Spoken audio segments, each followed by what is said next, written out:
બનાસકાંઠા જિલ્લાના દિયોદર અને લાખણી તાલુકાના ગ્રામીણ વિસ્તારોમાં મોડી રાત્રે વરસાદ ખેડૂતોમાં ખુશી અને ચિંતા જોવા મળી છે। જેમાં પ્રાપ્ત માહિતી મુજબ શનિવારના મોડી રાત્રે દિયોદર અને લાખણી તાલુકાના વિવિધ ગ્રામીણ વિસ્તારોમાં ચોમાસાની શરૂઆત જેવો વરસાદ પડતા ખેડૂતોમાં ખુશી સાથે ગમ જોવા મળ્યો છે। દિયોદરના ઝાડા, ડુચકવાડા, કોતડા, ચીભડા અને પાલડી ગામો સહિતના વિસ્તારોમાં વરસાદી ઝાપટા ખાબક્યા હતા। લાખણી તાલુકાના કુંડા, ભાકડિયા અને ગુણસોલ સહિતના ગામોમાં પણ મોડી રાત્રે માવઠું પડ્યું હતું। મોડી રાત્રે વરસાદ પડતા કેટલાક નીચાણવાળા વિસ્તારોમાં પાણી ભરાઈ ગયા હોવાની માહિતી મળી છે।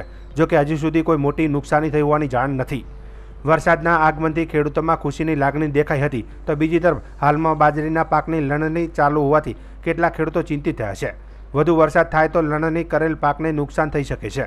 ખેડૂત ભાઈઓએ જણાવ્યું કે આ વરસાદ જો 5 દિવસ પછી પડ્યો હોત તો સારું હતું। હવે લણણી કરેલો બાજરી ભીની થાય તેવી શક્યતા છે। હાલમાં વરસાદી માહોલ સર્જાતા આગામી દિવસોમાં વધુ વરસાદની શક્યતા જોવામાં આવી રહી છે।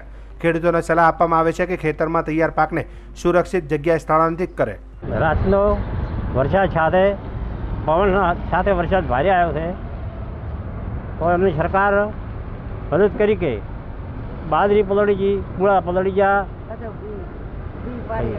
તો મોણોને બાજરી પડી ગઈ। ખૂબ તકલીફ છે હાલ, કરો ને વરસાદની સહાય કરો સરકાર તો સારું કહેવાય। હવે આમાં એવું છે કે ખાસ તો રાતની તો જરૂર હતી, પણ એ 5-6 દાડા લેટ આવ્યો હોત વરસાદ તો અતિ ઉત્તમ હતું। કારણ કે છે ને બાજરીઓ અત્યારે ઊભી હતી, બાજરીઓ જો ઊભી બાજરી બધી પડી ગઈ છે, પછી વાઢેલી બાજરી બધી પલળી ગઈ છે, પૂળા પાણીમાં તરે છે, કહણા પાણીમાં તરે છે, બરાબર। હવે અત્યારે મોંઘા ભાવનો બિયારણ હતો, ખેડ મોંઘી હતી, બરાબર।